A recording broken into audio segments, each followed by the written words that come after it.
Well, hey there, folks. Welcome to The Roundup. We're a Cowboy State daily podcast featuring voices, opinions, issues, and topics that are important to those of us here in the Cowboy State. I'm your host, Wendy Core. I get the privilege today of asking questions and having a conversation with Dan Thompson. Dan is the supervisor of the large carnivore section for the Wyoming Game and Fish Department, which means that when it comes to grizzly bears, and wolves and mountain lions and all those big animals with teeth that we love to talk about and that we love to read about, Dan is the guy who knows what's going on there. Good morning, Dan. I'm so glad to have you on our podcast today. Welcome. Good morning. Thanks for having me. You bet. Thanks for adaptability too as well. Yeah, we had kind of an issue getting everybody put together for this podcast today, but that's part of the fun, I think. So just getting to know the people behind all of these things that we read about in the news, to me, is so much part of the fun. And Dan, that's why I'm glad that we've got you on the call today and on the podcast today. Dan, first off, let's talk about your favorite subject, not your favorite subject. Dan said he does not like to talk about himself, but one of the things that is so cool about Cowboy State Daily and about the podcast itself is that we want to find out who the people are that are making the news. So Dan, tell us about how you became a large carnivore biologist. Tell us about your journey. What is it that said, you know what, I think that's what I want to do for a living? How far back you want to go? Well, you tell No, me. I'm kidding. Yeah, I mean, I think a lot of it starts with your roots and where you grew up. I grew up in the Midwest. I grew up on the farm. Spent all my time outside, as much time as I could outside. And I was one of those geeks that early on wanted to know about wildlife and actually wanted to be a biologist. I was either wanted to be a finished carpenter or a biologist. So, well, that's a toss-up. The family farm, we didn't have a family farm. That was sold when I was a kid, so that really wasn't an option. But I was always very interested in wildlife in general, and I grew up in Iowa, so there was a lot less species, I guess, than there are here. And I was spent a lot of time outdoors, hunting, fishing, trapping, things like that, but also reading a lot. And ended up going to school, South Dakota State University, and majored in wildlife and fisheries, and then bounced around quite a bit after that, working mainly. My first job was actually around songbirds and small mammals and habitat. And then I did actually a lot of work on wild turkeys and some on bobwhite, and then was fortunate enough to get into a study on mountain lions in the Black Hills, which is kind of probably the driver which got me here. I was always fascinated with predators growing up, and I was very fortunate in that project to be right place at the right time. We had this population that decades ago didn't even exist, and the mountain lions recolonized that area and really rebounded and grew exponentially. And I was there at a time when we were really learning about that new population. And as I was finishing there, a position came open with Wyoming Game and Fish here in Lander, and it's funny. It's a small world. Chuck Anderson, who's now in Colorado, he was my predecessor, but I knew him before and got that position. And I've been in Lander for 16 years. Later this week, actually, I guess. So happy anniversary. Yeah. Dan, what is it about these large carnivores that draws you? What is it about them that makes you want to know more and that makes you want to study more? What is it that gets you up and out of bed every morning when it comes to these animals?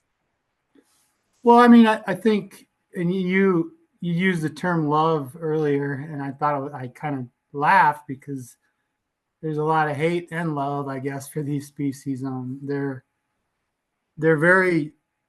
They evoke a lot of interest and also a lot of controversy.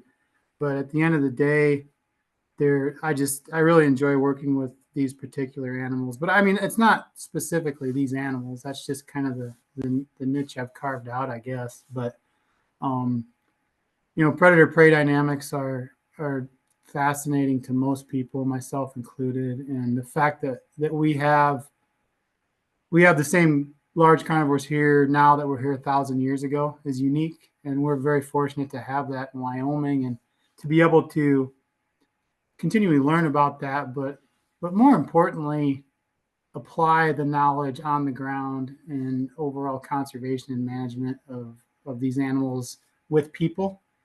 The dynamics there, there's so many intricacies that occur when you're talking about these animals.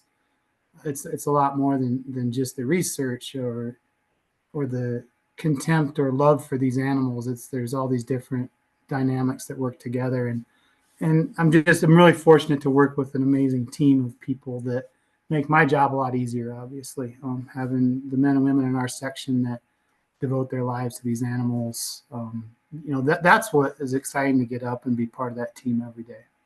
Tell us about the team. Tell us about the people that you work with that help you to find out more, to research, to extrapolate that data, and then to make it accessible to those of us in the general population. Sure. Our section has grown through the years.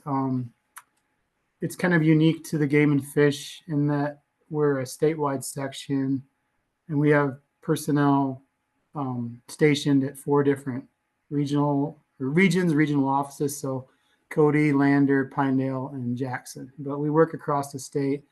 The primary impetus for having this separate group work unit was especially grizzly bears.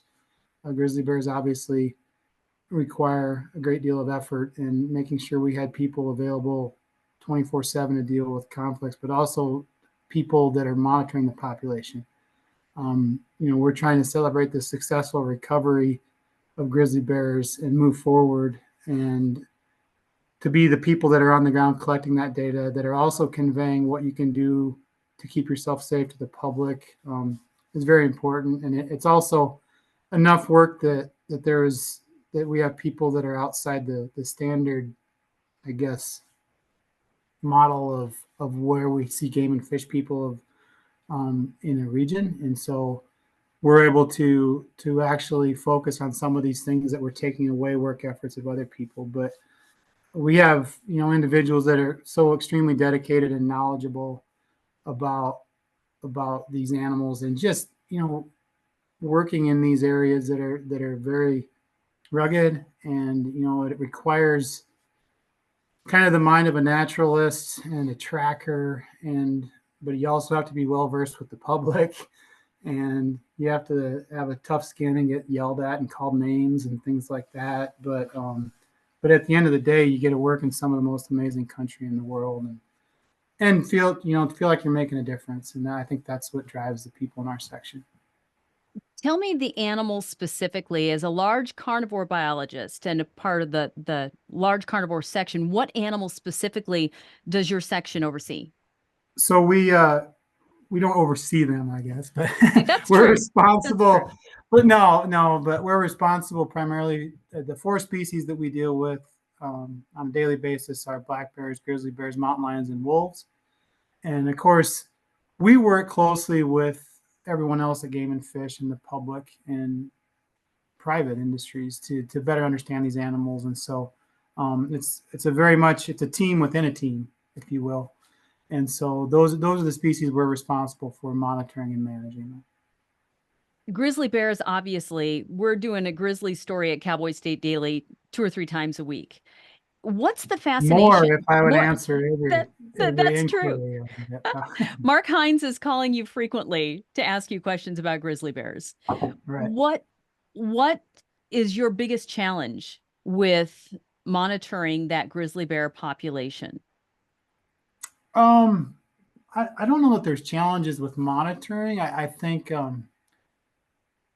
the challenge is that we deal with are the polarity of opinion when it comes to these animals, and also there's so much outside interference from those that they're strongly opinionated, and I get it. They're passionate about the animal. I think that's great, but it's much different than if you're the person on the ground dealing with it or living with it, recreating in those areas. And so, just trying to battle misinformation, and trying to make sure we're doing what's right for the bears and for the people that are in those areas. I mean, those are some of the challenges. Obviously, when you have a species that's extremely iconic, such as a grizzly bear, but also does have the capacity to kill a human being, that makes things a little tricky.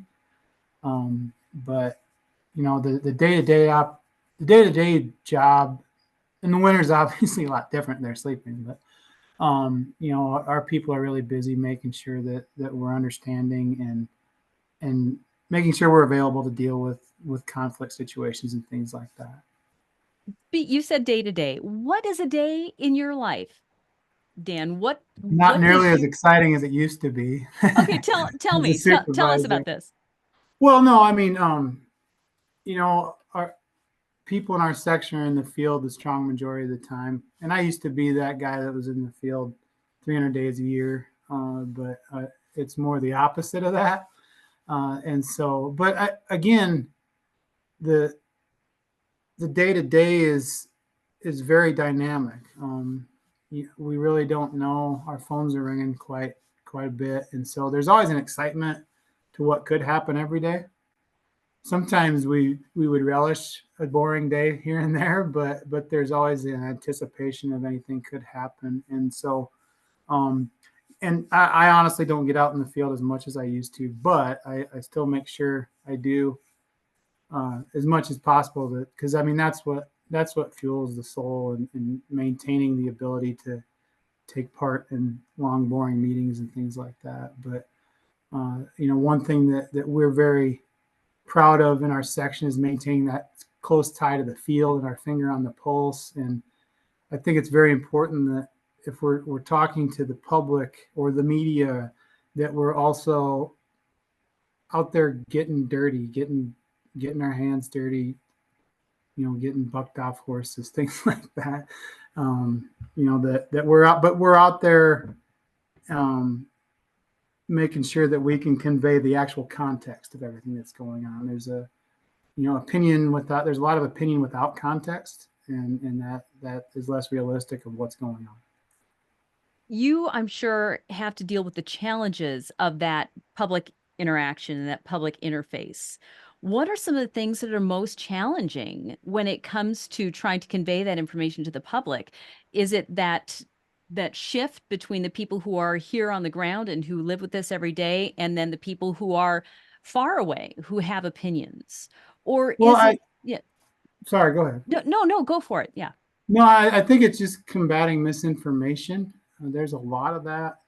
We spend a lot of our time trying to rectify things that get promoted or told by people that are false. And I think that's a challenge, trying to stay abreast of all that out there. At the end of the day, we're doing the same things we do every day, and I think that's where honesty and ethics and transparency and consistency are why we succeed on the ground with the people that we do.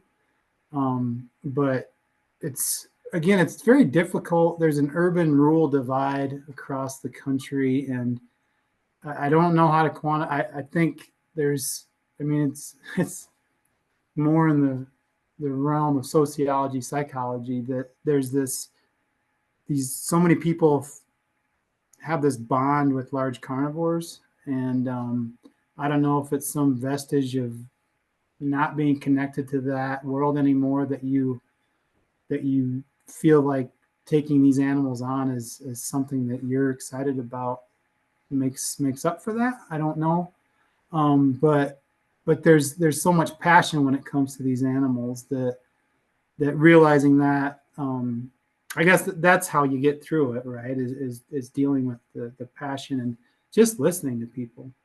Most people, I'm really circling around your question, I realize, but you know, the ability to listen to people and let them get some ideas off their chest. You know, some of the more challenging things we've dealt with from a public information standpoint has been when misinformation has been pushed out. And we had one scenario with a bear we dealt with several years ago where there was this information out there that there was this injured bear and we didn't do anything about it. And when these email blasts went out, I spent about a month on the phone.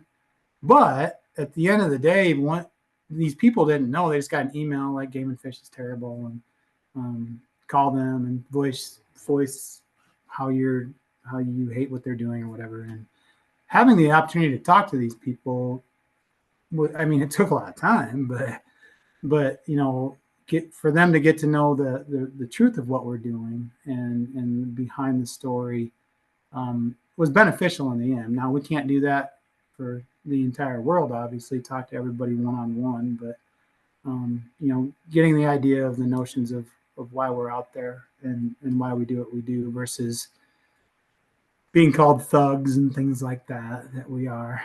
But That's something that here in Wyoming, I think most of us have experienced. There's a perception that government is big and bad and is disconnected. And yet when we have an opportunity to talk with and get to know our local game and fish wardens, our local game wardens, our local representatives right here who are doing the work, it's like there's a disconnect. The people are great, but the organization is not so much. And that's something that you just kind of touched on, the idea that you can, when you talk to people about what your big mission, your bigger and greater mission is, you seem to make more headway. right, I mean, it's easy to stereotype and hate an entity versus a human being.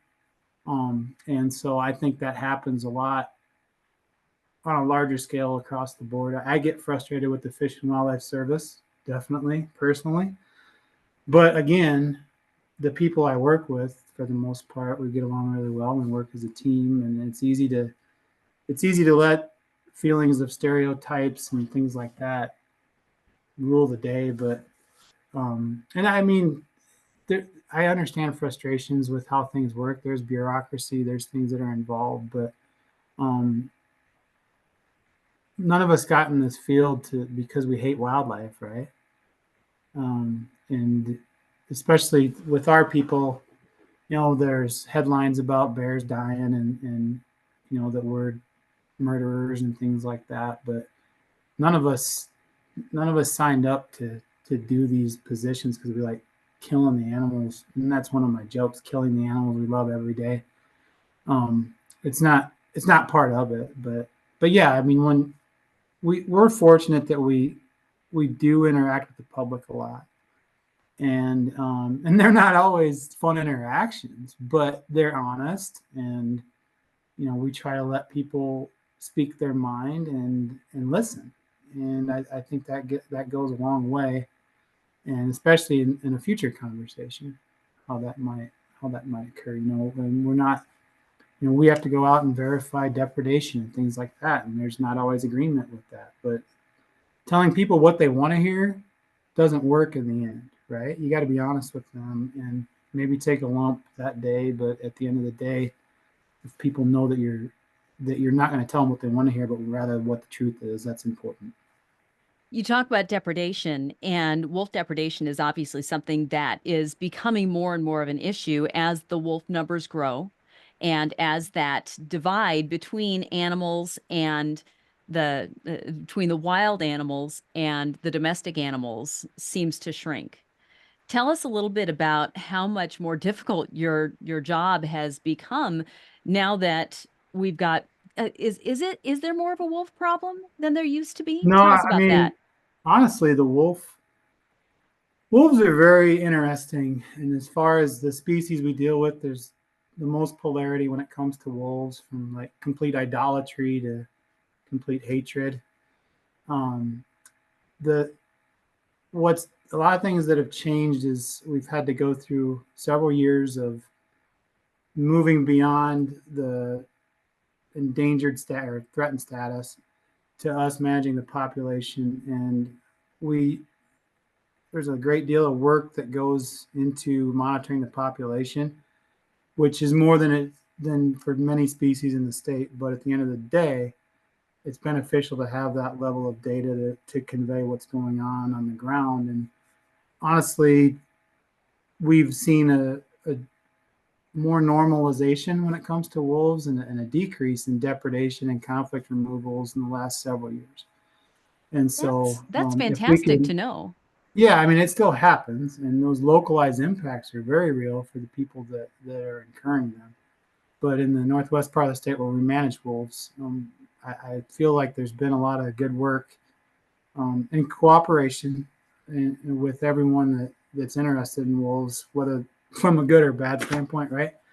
You know, that there's people that are going to respond to conflicts, and we have a compensation program for verified depredation, and we're managing the population to a level where it's very viable for the population. It's maintaining social structure, but it's also reduced the level of depredation and the level of animals we've had to kill for depredation. And so, you know, there's some notion out there that there should be zero mortality, and it's not realistic. And that's grown through the years from certain groups, especially with grizzly bears and wolves, that this um, zero mortality type of mindset. And I think our goal is to reduce the potential for these types of conflicts that result in mortality. And the public's done a good job of looking at different ways to do that. It's a combination of all these factors, right? And so the wolf issues you hear about more are to the south of us now, Yeah, with that's right. And the the spotlight's off of introduction. you. Yeah. But I mean, it's always there. But I think, believe it or not, through time we've been able to normalize it and take some of that off the pedestal with data, and being able to honestly talk about what's going on with the population. And yeah, I mean, there's some people that want zero, but there's some people that want double what we have. And so again, the polarity, we're trying to go somewhere in the middle, and not everybody's happy, but that's our job. Isn't to make everybody happy either. It's to do what's right for wildlife and people. One of the ways that wildlife and people interact is obviously Yellowstone National Park, Grand Teton National Park, people coming in and getting so close to the wildlife. And Bear 399 is a real great example of that. The world watches 399, and it's become the maybe one of the most important celebrities ever to come out of Wyoming, and bears like her. How does that make your job more difficult? Does it make your job more difficult to have that much scrutiny on one particular bear? uh, how many hours do we have to talk about this? Oh my. The 399 dynamic is very interesting, and you brought up this notion of celebrity bear, celebrity wildlife, celebrity humans. You know, I think they create a false image of the rest of the population potentially. I think it's amazing that people have had that opportunity to follow that particular bear or other particular bears and other wildlife species, but uh, that one individual is not necessarily emblematic of all of those bears. And I'm not trying to take anything. I've actually met some very interesting people over the years that I wouldn't have without that particular bear, and so I'm fortunate for that.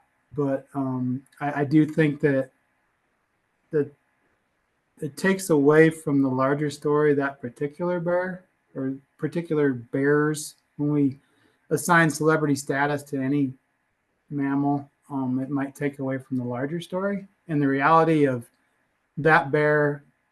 399 in particular, you know, developed a unique situation of habituated to people that worked for her.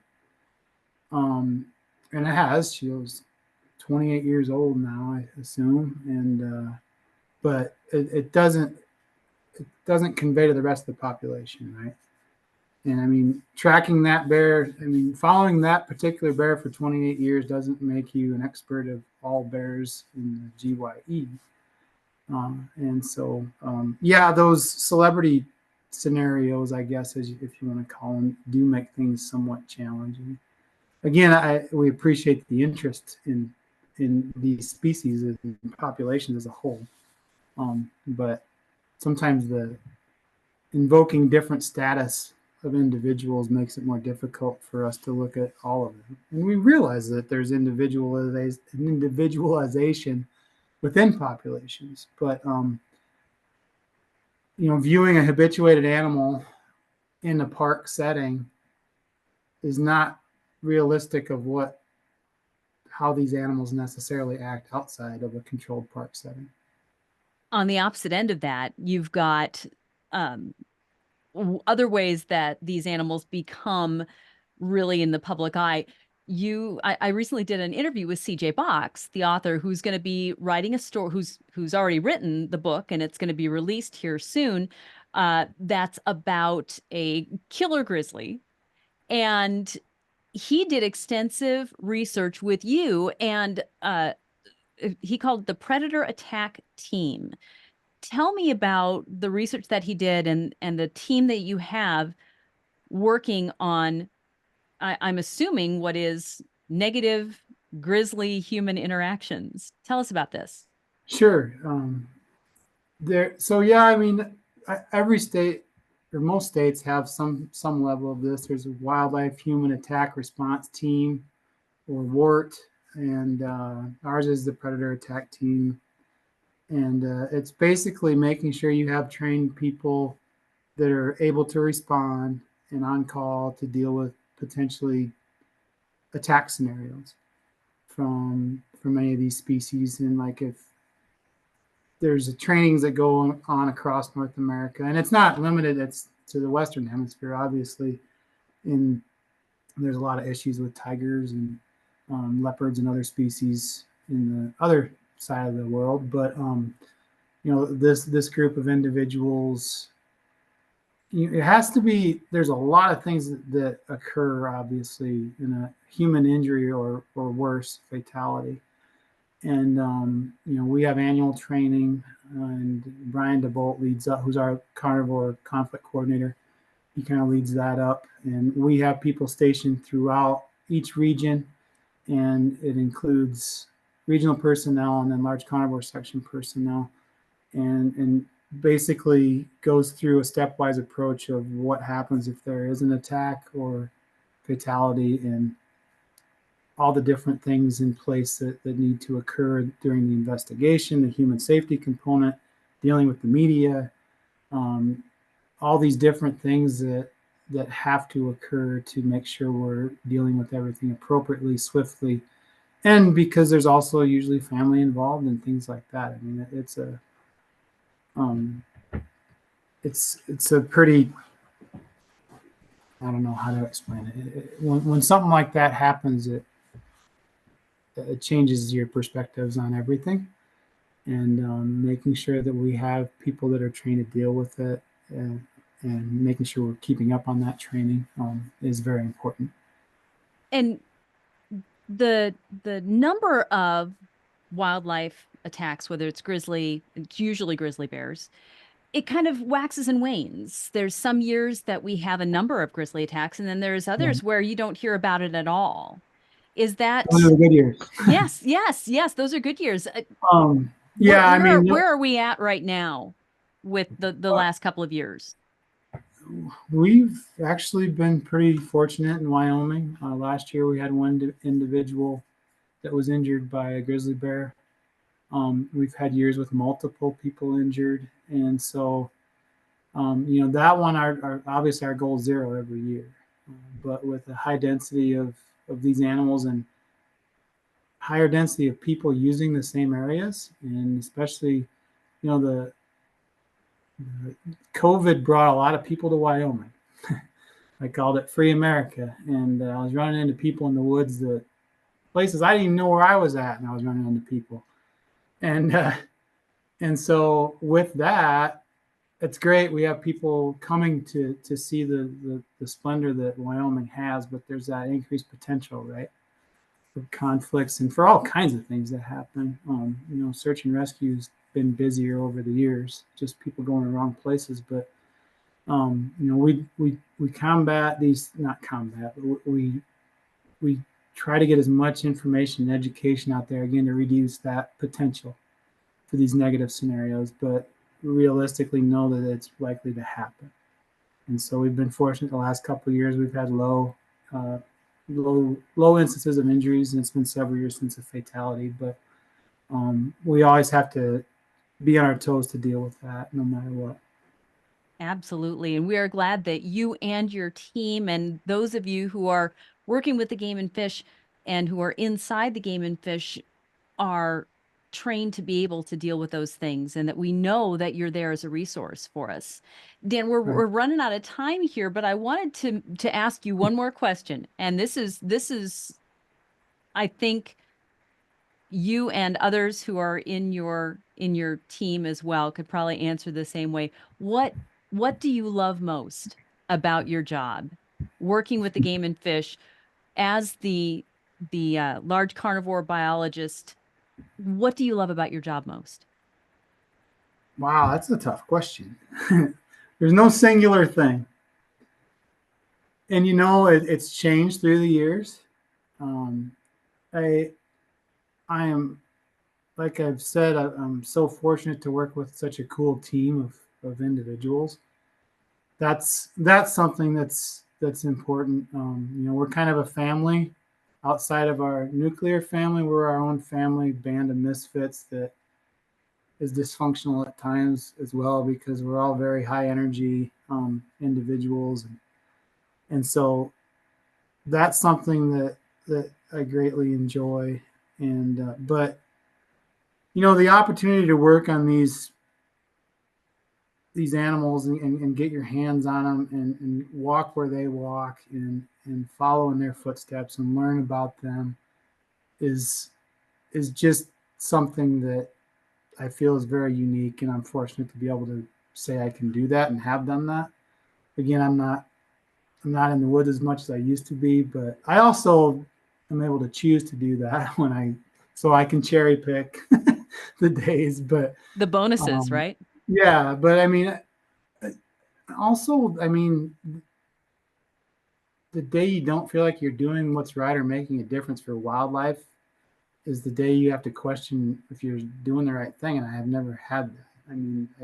I still feel like we're doing good things for wildlife, and there's always going to be inherent controversy and conflict with these species and people, but we've got the right team in place to make sure we're responding in that and on the front lines dealing with those things. And I guess that applying the information we have on the ground is what is so nice. There's a lot of different career paths you could take to work with carnivores, and I'm biased that working for the state agency is gets you the most experience dealing with the realities of what it is to have these species here with high densities of people as well. Well, Dan, this has been a really interesting conversation, and thank you so much for kind of shining a light into the behind the scenes of the things that we read about and that we see. So thank you for your time, and thank you and your team for what you're doing out there. Well, thank you. I appreciate it. You bet. And folks, thank you for tuning in to the Roundup. I've been your host, Wendy Core. Tune in next week. We're going to chat with another fantastic Wyoming personality, people who are making a difference in Wyoming, who are affecting the news and the topics and the issues that we all want to know more about. So thank you for tuning in today. Thank you, Dan. Tune in next week. Have a great week.